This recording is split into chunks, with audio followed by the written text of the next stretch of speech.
Bonsoir, bienvenue à cette nouvelle édition de Studio Lacan, consacrée à la traduction et à la poétique. Poétique de la traduction est le titre de cette émission, pour laquelle nous avons le plaisir d'accueillir avec nous ce soir Guillaume Métayer, qui est traducteur, poète et chercheur au CNRS, qui a publié en 2019 pour la première fois en français les poèmes complets de Nietzsche, et en 2020 un ouvrage qui s'intitule A comme Babel, sur lequel nous allons, à partir duquel nous allons discuter aujourd'hui, et qui a obtenu le prix de la traduction en poésie du Pen Club en 2022 pour la traduction des poèmes de Kéménie.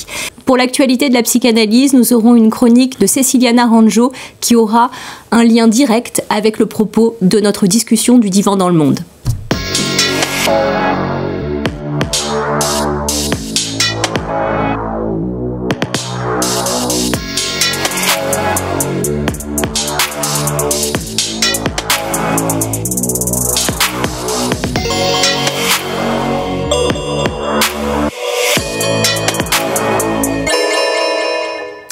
Guillaume Métayer, bonjour. Bonjour. Alors vous êtes traducteur de plusieurs langues, mais notamment de l'hongrois. Oui. Pourquoi l'hongrois? C'est une excellente question. J'ai 855 réponses à votre disposition, parce qu'en fait, on ne sait pas vraiment pourquoi on choisit une langue. Mais dans ma biographie, il y a un élément qui, en général, me permet de répondre à cette question et ensuite d'être tranquille avec cette question. C'est de raconter que j'ai rencontré, à un certain moment de ma vie, une Hongroise dont je suis tombé amoureux.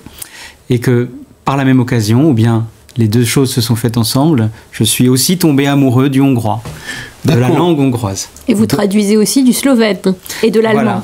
Voilà, avec un peu moins d'amour. D'accord, donc on ne va plus vous déranger avec ça. Ça ne me dérange pas. Mais on va passer à la question suivante. A comme Babel, traduction, virgule, poétique. Pourquoi ce titre ? Alors ce titre a été ajouté à ce qui était au départ un feuilleton sur un journal en ligne, qui s'appelait d'ailleurs Après Babel. Et finalement, ça ne me semblait pas rendre compte du caractère un peu fantaisiste de ces textes. Et j'ai voulu montrer l'importance de la lettre, déjà, en général, de la lettre dans la traduction, à la fois la littéralité de ce qu'on traduit, mais aussi les lettres elles-mêmes, parce que je trouve qu'il y a une poétique des lettres. Et le A revient beaucoup dans ces textes, à la fois parce qu'il y a un poème slovène, un moment qui joue sur le sens de A en slovène, mais aussi parce que j'ai essayé de faire des associations en traduisant, et j'ai associé finalement les textes que j'ai traduits, les versions que j'en ai données, à beaucoup de souvenirs personnels, et notamment par exemple à des souvenirs de lecture, et la lecture en particulier de Philémon, cette bande dessinée dans laquelle il y a le A de l'Atlantique, c'est-à-dire le jeu entre la lettre et ce qu'elle représente. Le A de l'Atlantique est en réalité, dans la bande dessinée de Philémon, une île.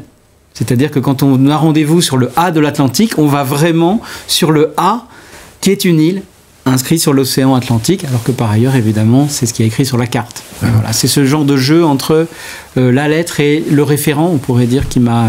Alors il y a un autre souvenir, qui est un très beau souvenir aussi, qui est le souvenir de l'énigme du maçon. Qui dit je suis au milieu de l'Espagne, et si on m'enlève à Paris, Paris est prise. Oui, c'est ça. Non. Et sans moi, Paris serait pris. Sans moi, Paris est prise. Et c'est vrai, quand vous le dites comme ça, je me rends compte de la scansion de la phrase, qui était comme un vers. J'étais tout petit, je devais avoir 10 ans, ce maçon d'origine italien d'ailleurs tout simplement, qui disait avec son accent de maçon italien. Je suis au milieu de l'Espagne et sans moi, Paris serait pris. Voilà. Et sans moi, Paris serait pris. Voilà, ça fait comme une sorte de vers. Et ça m'avait vraiment, je m'étais vraiment cassé la tête là-dessus jusqu'à ce qu'il révèle l'énigme qui était le A. C'est ça. Et donc, vous décrivez dans ce livre votre méthode de traduction de poèmes, mais ce livre n'a rien d'un traité sur la méthode de traduction. En fait, on vous voit travailler, on vous entend penser, hésiter, faire du corps à corps avec le texte, un texte ou autre. Pourquoi ce choix d'écriture qui n'est pas académique, qui est tout l'envers de l'écriture académique? C'est vrai. Probablement parce que je pratique l'écriture académique, mais je ne suis pas certain d'être totalement amoureux de l'écriture académique.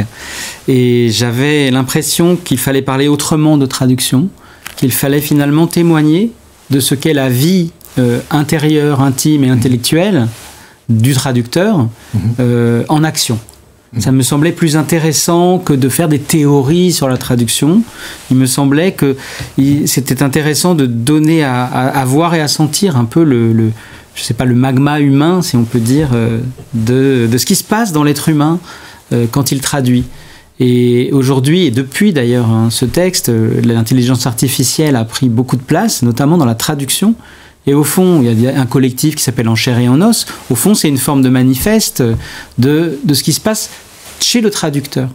Dans le corps, on dit beaucoup le corps, mais aussi l'esprit, la culture et la sensibilité du traducteur. Ça fait penser aussi à un stéréotype que vous décrivez, un stéréotype de la pensée française que vous décrivez plus loin dans le livre, où vous dites, vous citez un Français, un homme politique peut-être, qui disait « dans la pratique ça marche, mais en théorie, 3 points ». Oui, c'est une anecdote, une histoire drôle en fait qu'on raconte sur la façon dont se passent certaines réunions de l'Union européenne où tout le monde est d'accord, tous les pays constatent que une réforme fonctionne en pratique et le Français lui lève le doigt au bout d'un moment, on se dit tiens, une objection, et l'objection c'est ça marche en pratique, mais en théorie. Mais alors quel est le rapport avec la traduction? Parce que effectivement, le rapport entre cette blague et les questions de traduction que vous abordez.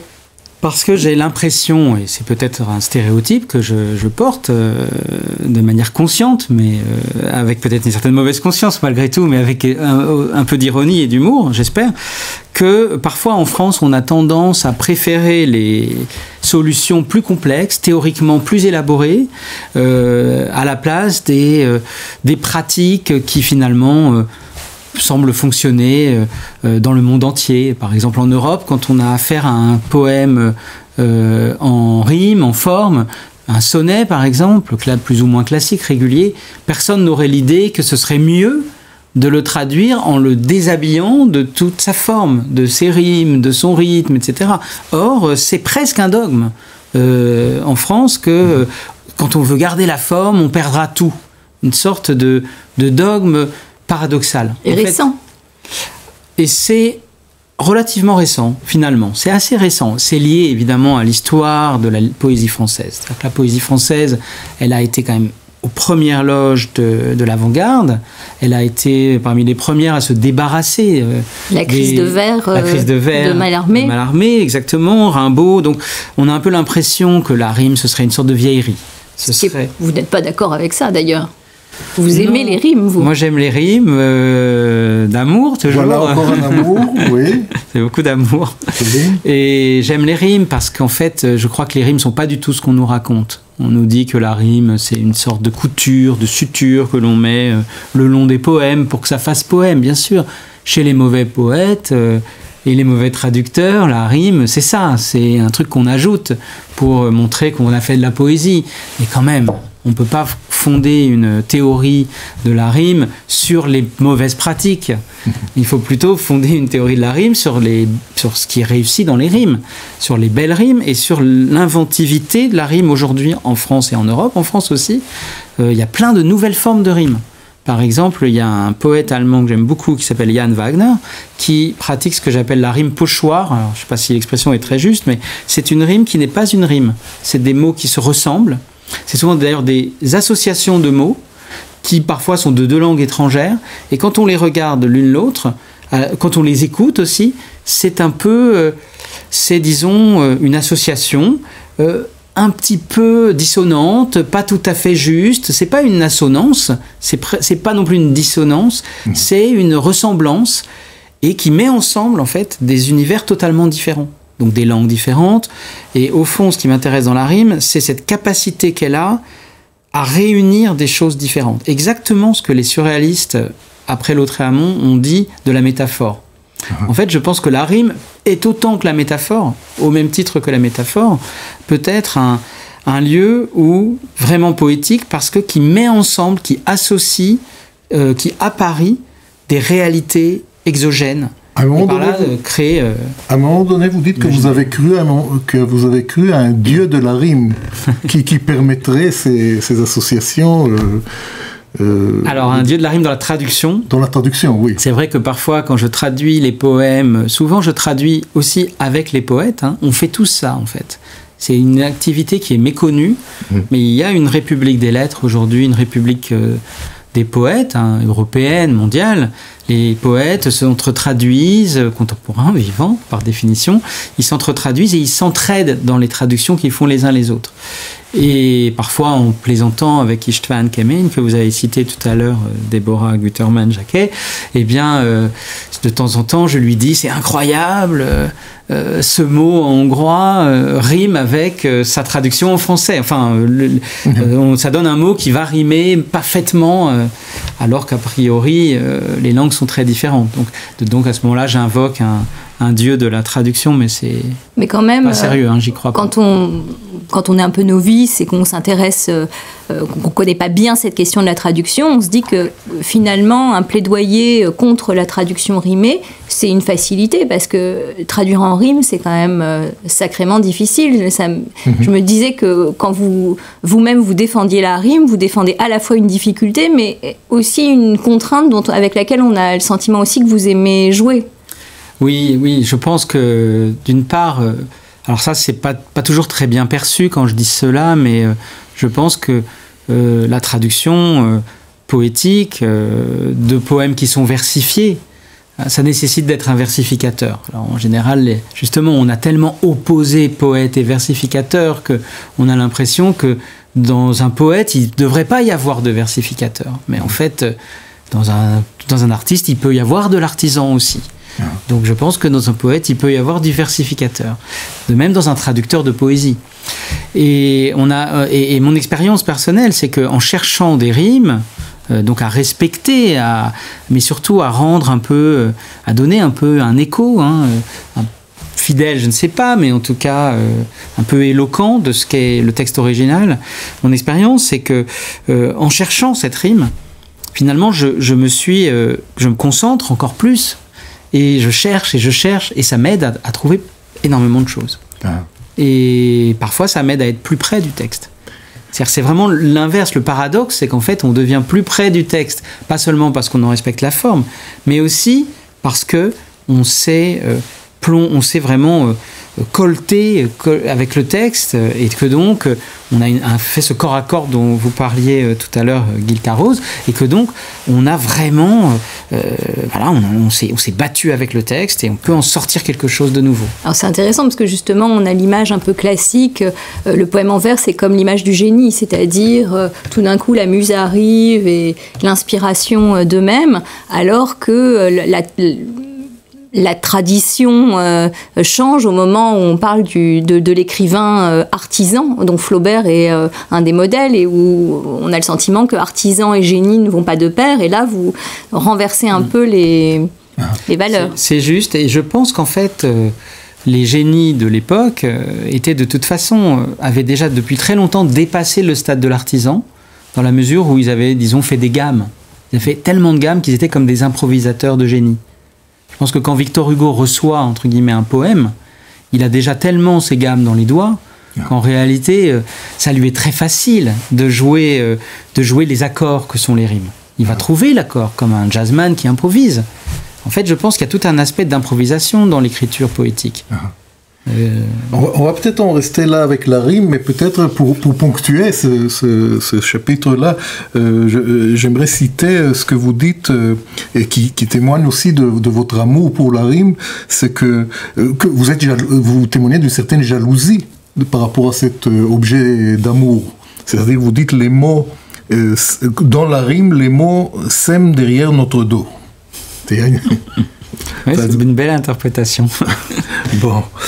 Et voilà, donc peut-être une autre question, vous mettez en tension d'une part les traces que le traducteur laisse dans le poème qu'il traduit, parfois jusqu'à devenir un traducteur Midas qui transforme tous les poèmes en même matière, en or ou en cuivre. Et puis, d'autre part, la fidélité qui est aussi son devoir, d'une certaine façon, du traducteur. Comment est-ce que vous vous débrouillez avec cette tension ? Difficilement. C'est une vraie question. C'est une question qui, je trouve, renvoie à tous les questionnements sur la subjectivité. Comment est-ce qu'on fait, par exemple, dès la fin du 19e siècle, chez Nietzsche, comment est-ce qu'on fait à la fois de la science et en même temps, tout en étant un sujet agissant. Et en même temps, on ne peut pas faire de science si on n'est pas un sujet agissant. Et en même temps, la science est aussi, dit Nietzsche, ce qui tue son objet. La science historique, elle finit par tuer son objet. Donc en fait, je pense qu'il y a il y a finalement presque des arrangements, des protocoles, je sais pas, des négociations. Parfois, Nietzsche parle de danse entre différentes instances en nous. Par exemple, cette espèce d'élan de la subjectivité, l'amour dont vous parliez tout à l'heure, dont on a déjà beaucoup parlé. Et puis d'un autre côté, la fidélité au texte. Et je crois qu'en réalité, on ne va pas, c'est un peu comme avec les rimes, on ne va pas au fond des textes avec la seule scientificité, si je puis dire, avec la seule fidélité comme ça dans son absolu, mais on y va de toute l'énergie de notre subjectivité. C'est ça aussi qui fonde cette proximité. Avec et aussi, à un moment donné, je pense que vous dites que parfois, à ne pas être fidèle à la traduction littérale, on est beaucoup plus juste dans la traduction. Finalement, ça donne un résultat qui résonne beaucoup mieux avec le texte original que la traduction littérale exacte.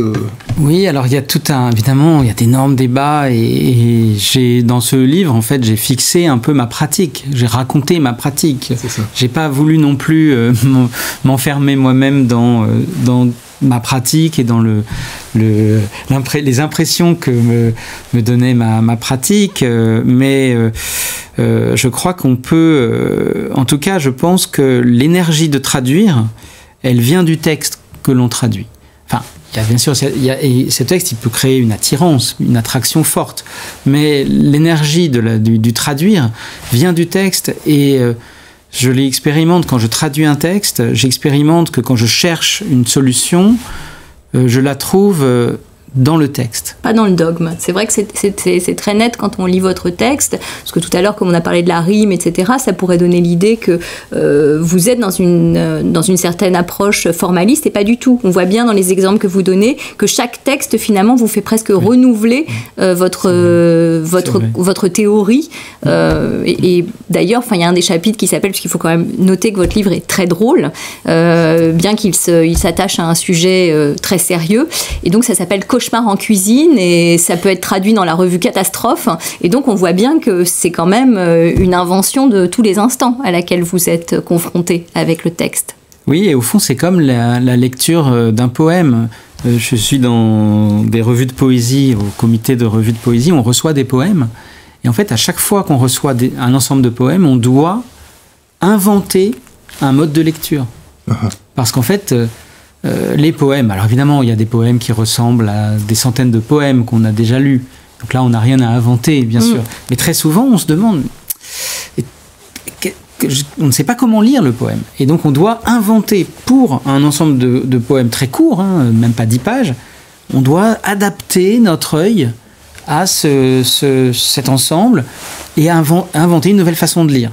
Et au fond la traduction pour moi c'est aussi un peu ça, c'est-à-dire la singularité des textes, et inventer une façon de traduire qui soit à l'unisson dans une autre langue, donc c'est toujours la difficulté, bien sûr, par définition, du texte. Et alors dans ce travail, justement, vous opposez à un moment donné le travail solitaire de l'écrivain et le traducteur qui n'est pas une figure de solitude. Pourtant. Alors, seul ou pas seul le traducteur? Bonne question. Je sais pas, c'est vrai que moi, je le vis pas comme un métier. Bon, d'abord, c'est pas, comme vous l'avez rappelé, mon seul métier. Je le vis pas avec cette idée d'un sacerdoce, de la solitude, le texte original, la page blanche de la traduction. La tasse de thé, indispensable, je pense, à ce sacerdoce. Bon, certains ont des aubes, des choses, d'autres ont la tasse de thé du traducteur ou de la traductrice. Je ne vois pas ça comme ça, parce que c'est vrai que le corps à corps avec le texte dont on parlait tout à l'heure est vraiment un partage avec, enfin un travail avec un autre auteur, en fait. C'est quelque chose qui est à deux. Quand ils sont vivants, on travaille ensemble, mais aussi il y a un penser à. Je me dis, tiens, je suis en train de traduire le poème de ce poète que j'aime tant, et je vais lui en parler, je vais lui montrer qu'est-ce qu'il va en penser, qu'est-ce qu'il a voulu dire. Enfin, c'est pas du tout quelque chose qui est solitaire. Bon, évidemment, le moment de la traduction, quand on fait pas des séances de traduction, est solitaire, mais c'est pas une solitude, c'est une solitude très peuplée. Et alors, puisque vous avez évoqué les vivants et les autres, Nietzsche, dont vous avez quand même traduit les poèmes complets, l'œuvre complète de poésie, quel effet après coup? Qu'est-ce que vous nous en diriez? Eh bien, j'ai beaucoup aimé traduire les poèmes de Nietzsche parce que, pour plein de raisons, en fait. Parce que c'est un énorme ensemble. Nietzsche a commencé à écrire des poèmes à l'âge de 10 ans. Enfin, à 14 ans, il en a brûlé toute une partie et il en était déjà à sa 2e ou 3e période. Donc, voilà, c'est une œuvre pléthorique et qui est extrêmement diversifiée. Donc, c'est très amusant parce qu'on voit comme ça évoluer le philosophe, de l'enfance à l'âge mûr. Et en même temps... j'ai beaucoup aimé traduire par exemple ces poèmes d'adolescents parce que c'était des poèmes un peu faciles, un peu classiques dans le romantisme, et j'ai trouvé ça attachant en fait, ces poèmes sur les alouettes, le retour au pays natal. Alors en plus il avait un deuil paternel, donc il y a aussi des poèmes mélancoliques sur le deuil du père, etc. Et ça, j'ai trouvé ça aussi très bien de revivre un peu mon adolescence en traduisant d'aussi mauvais poèmes que ceux que j'écrivais à son âge. Oui, vous dites n'est pas Rimbaud qui veut à un moment donné. Voilà. N'est pas Nietzsche qui veut, mais n'est pas Rimbaud qui veut non plus. Bon, alors on a parlé déjà de plusieurs, on a évoqué plusieurs amours. Vous avez dit que vous avez un amour pour les lettres. Dans le livre, donc, il y a la lettre A, il y a aussi la lettre K, la lettre B, la lettre D, je pense. Il y a des D qui se rendent. Est-ce que vous voulez bien choisir une parmi ces lettres et nous parler de votre amour par rapport à ça?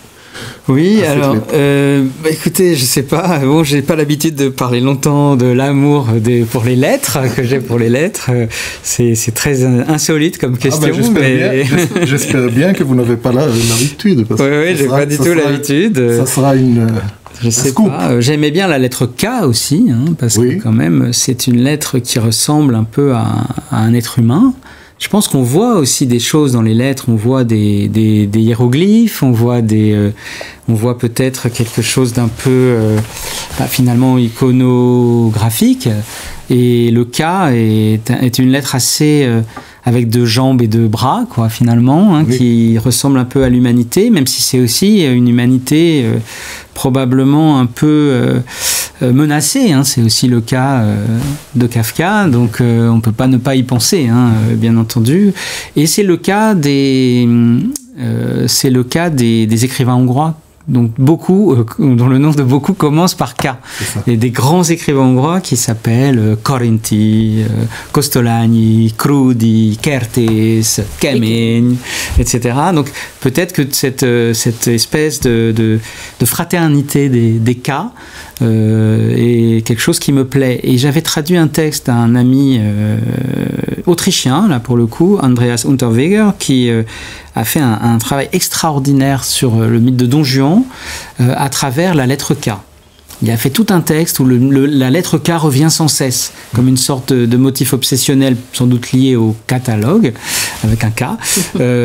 Et c'est aussi ça, je crois, dont je parle dans le livre et qui m'a plu dans cette lettre. Alors, finalement, l'homme-lettre, avec le K qui effectivement rappelle quelque chose d'un personnage avec bras et jambes, fait penser, ou en tout cas peut faire transition avec une question sur une phrase de Lacan qui dit « Je ne suis pas un poète, mais un poème ».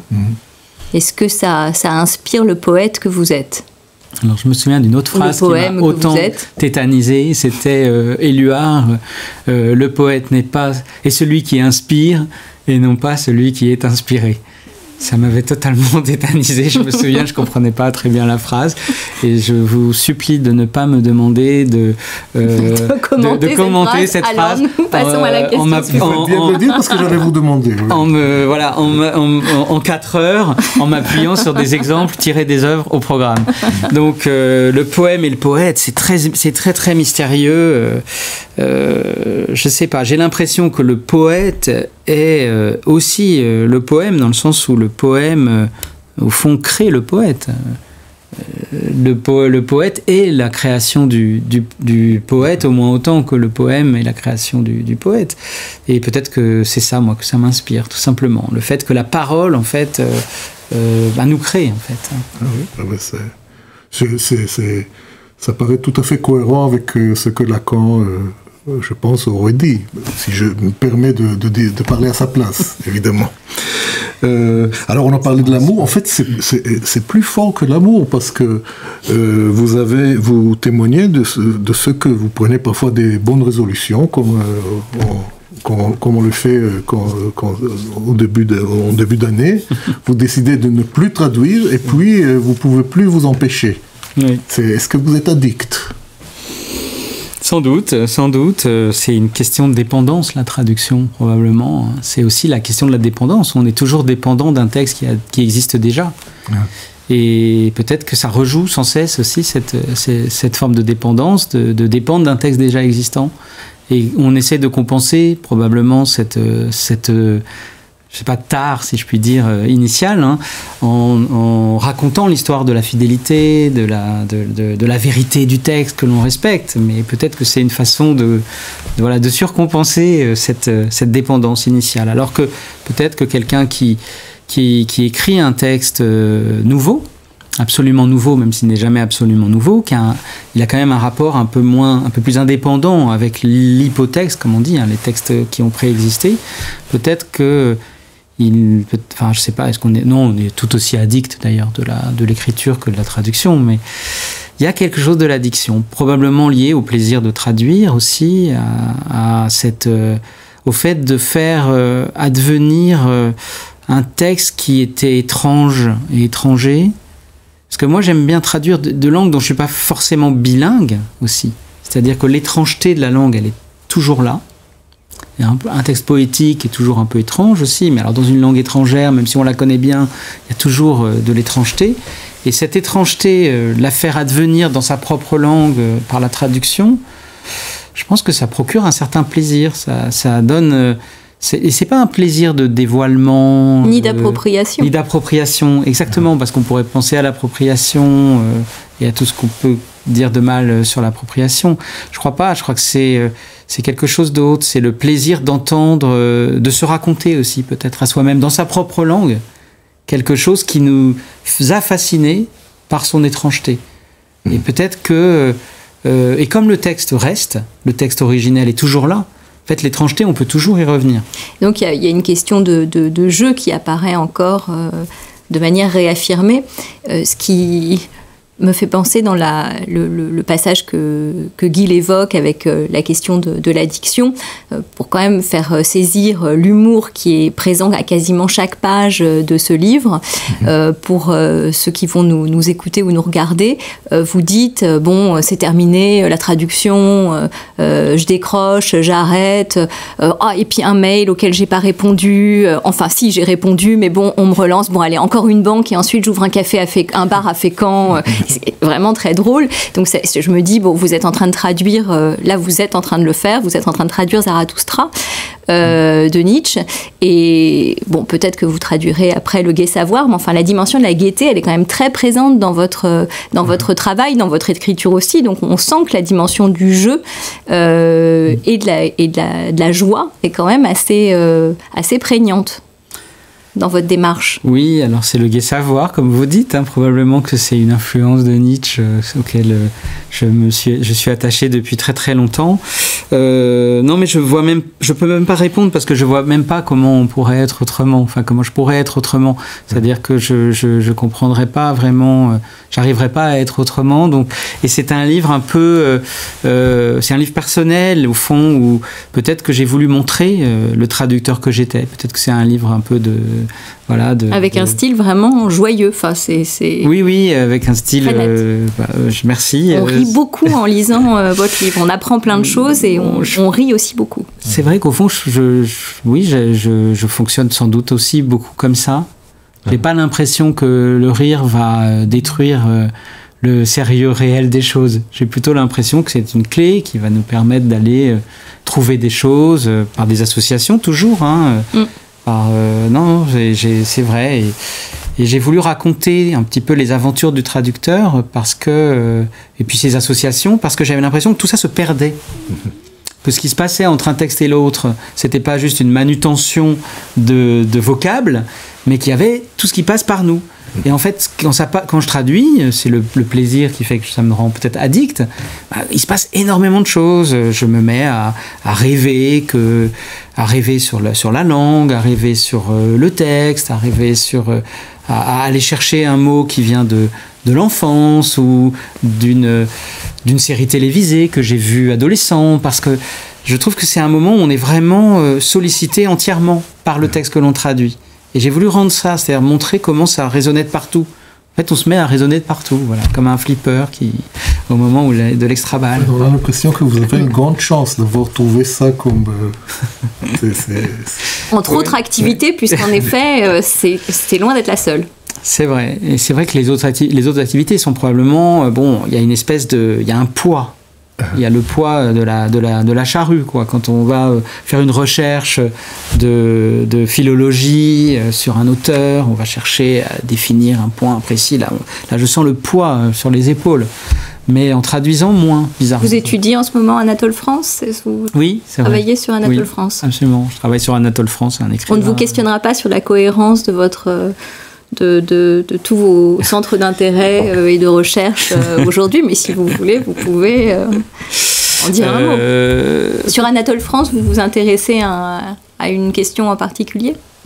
Peut-être qu'au fond, le traducteur étant quelqu'un qui travaille presque essentiellement avec sa propre langue, travailler et étudier un auteur comme Anatole France, qui était censé être le parangon du français le plus clair et le plus parfait, la langue française à son apogée tardive, au fond c'est probablement quelque chose qui a à voir avec la traduction en français.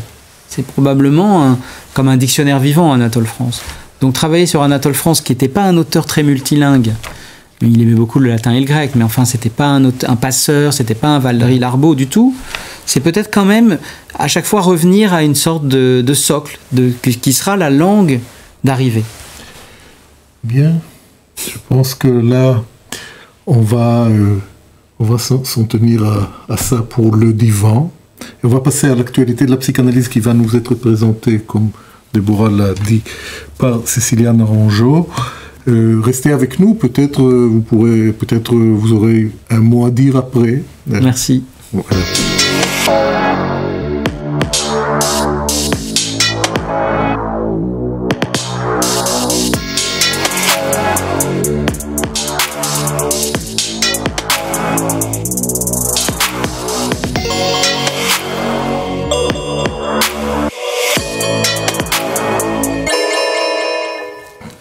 Cécilia Naranjo, bonsoir. Vous avez une chronique pour l'actualité de la psychanalyse ce soir, en lien direct avec le propos de notre divan. Vous êtes psychiatre et vous exercez à Bruxelles, en Belgique. On vous écoute. Oui, bonjour, merci. Alors, la question de la traduction, c'est une question qui occupe une position centrale dans le champ de la psychanalyse freudienne déjà, alors même qu'il n'y a pas vraiment de texte de Freud, Freud qui a pourtant été lui-même traducteur de John Stuart Mill, par exemple, de Charcot, entre autres. Eh bien, il n'y a pas vraiment d'écrit de Freud qui soit directement consacré à la traduction. Et cependant, on peut lire chez lui qu'il la considère comme une opération fondatrice en lien avec l'interprétation et avec le transfert. Alors, comment est-ce que cette opération se déploie chez Freud? Eh bien, c'est d'abord dans une célèbre lettre de Freud qu'il adresse à Wilhelm Fliess, la lettre 52, écrite en 1896, que ce terme apparaît avant d'être évoqué ensuite dans l'interprétation des rêves, cette fois en 1900. Et dans ces textes, on lit que Freud fait du refus de la traduction le principe organisateur de l'activité de l'appareil psychique, où Freud va définir le refoulement comme un refus de traduction entre les différents registres. Pour Freud, le traduisible, cet original qu'est le souvenir, reste inédit, aux aguets, en attente de voir les obstacles surmontés afin que la vérité inconsciente puisse advenir. Et en attendant, ce qui n'a pas pu être traduit se manifeste comme symptôme, comme un texte en attente, il est en souffrance. Freud fait donc des symptômes hystériques et des souvenirs écrans et plus généralement de ce qu'il nommera les formations de l'inconscient, c'est-à-dire les rêves, les actes manqués, les lapsus, etc. Une traduction du refoulé. Par exemple, le contenu du rêve nous serait donné sous forme de hiéroglyphes dont les signes devraient être successivement traduits dans la langue des pensées du rêve. Alors aussi, pour Freud, le psychanalyste, c'est celui qui se fait l'agent qui permet la traduction par le sujet des rêves ou des formations symptomatiques qui surgissent sous transfert dans une pratique qui est une pratique de l'interprétation. Ainsi, on aperçoit comment traduction, transfert et interprétation, tout en étant distincts l'un des autres, bien sûr, seraient quand même intimement liés. Et d'un autre point de vue, Freud nous dit aussi que l'inconscient, c'est ce qui résiste à la traduction. Il y a de l'intraduisible.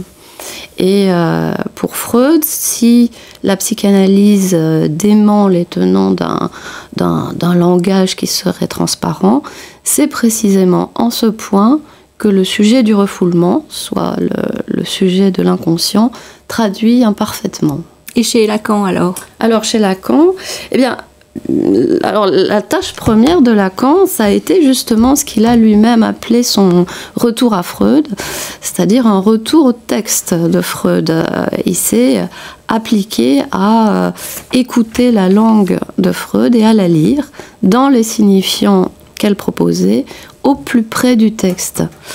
Et plus tard, en s'appuyant sur l'appareillage de Joyce au langage, Lacan mettra en évidence que le noyau traumatique et indicible pour chacun d'entre nous est avant tout un rapport à la langue.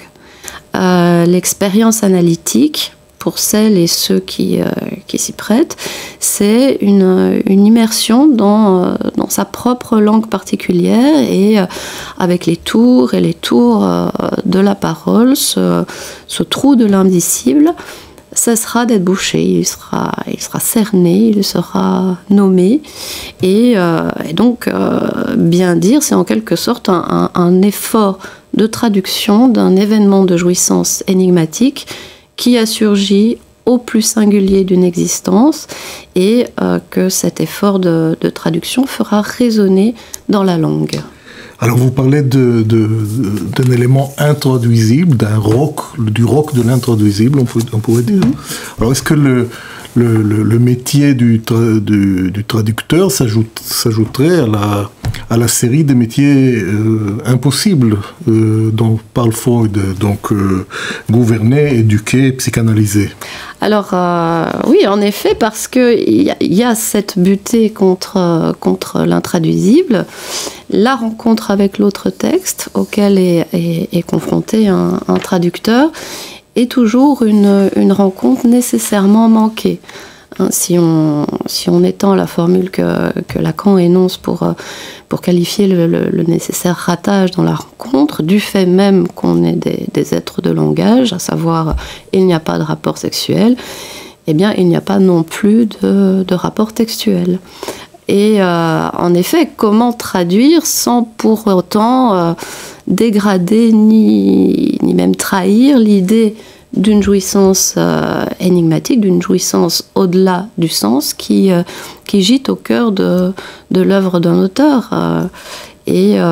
Alors, ici, la psychanalyse ouvre la voie en ça qu'il s'agirait peut-être de cerner l'intraduisible de chaque signifiant dans l'usage qu'en fait chaque auteur. Telle serait la tâche, la nécessaire mission du traducteur qui s'adonne à sa transmission. Une traduction ne serait donc ni fidèle ni infidèle à son original, c'est encore autre chose. Et donc par ailleurs, traduire dans ce sens, c'est aussi pour le traducteur faire l'épreuve de la trahison, de la mortification de sa propre langue, et c'est un prix qu'il faut accepter de payer. Mais n'est-ce pas la marque de la psychanalyse même aussi, de buter sur le réel du texte, sur son nombilique, pour reprendre encore un terme de notre champ lexical. Alors, buter, oui, mais pas sans désir. Et il me semble qu'on a pu entendre ça déjà ici, il me semble. Pas sans désir de la part du traducteur, où il y a ce qu'on pourrait appeler une libido interpretandi qui consiste à s'aventurer dans cette langue particulière à chaque écrivain, ou on pourrait dire particulière à chaque poème que le par-lettre est, c'est-à-dire son style que Lacan définit comme la manifestation lisible du sujet de l'inconscient. Alors Barbara Cassin a écrit « Les intraduisibles, ce ne sont pas ce que l'on ne traduit pas, mais ce qu'on ne cesse pas de ne pas traduire. » Alors en effet, le traducteur vérifie qu'intraduisible, c'est pas le contraire de traduction, mais son processus même. Et donc l'intérêt de la traduction, c'est justement son imperfection, parce que quelque chose ne marche pas, alors ça peut continuer. Donc oui, un métier impossible, mais parce qu'impossible, un métier nécessaire. Une nécessité, dites-vous? Oui, alors l'essentiel d'une œuvre traduite, au final, ce sera l'impact qu'aura eu sur elle la trace de l'intraduisible, puisque c'est précisément dans ce point, un point qui est du non-sens, que la traduction atteint à ce qu'elle peut avoir de poétique. La traduction, comme l'interprétation, n'est pas au service du sens, mais au contraire va à son encontre pour le déconstruire. Une traduction d'un texte n'en est pas un complément. En revanche, c'est en tant que supplément de l'original qu'elle peut parvenir à faire apparaître ce qui restait occulte dans le texte source. Et l'original, alors, pourra se lire au futur antérieur. Et pour conclure ? Alors la tâche du traducteur, donc, c'est ce que je vous propose, ne consisterait pas à adapter le texte original à la langue d'arrivée, mais à aller peut-être jusqu'à violenter cette langue pour qu'elle ménage en elle une place à une pensée venue d'ailleurs. Et l'effet en est, pour le texte, une vigueur renouvelée, comme peut en témoigner dans le champ de la psychanalyse, combien, par exemple, le fait d'avoir à trébucher chaque fois sur la difficulté de traduire l'un ou l'autre des termes de Freud et de Lacan, maintenant, d'une langue vers une autre, contribue à donner un supplément de vie au concept analytique dans nos écoles. Bien, Guillaume Métayer, est-ce que une phrase ou pas, vous n'avez pas obligation, Non, je suis très impressionné par cette chronique et je constate que je me suis beaucoup moins intéressé aux frustrations du traducteur qu'au plaisir de traduire. Et dont vous avez aussi parlé au fond, de cette tâche qu'on remet sans cesse sur le métier.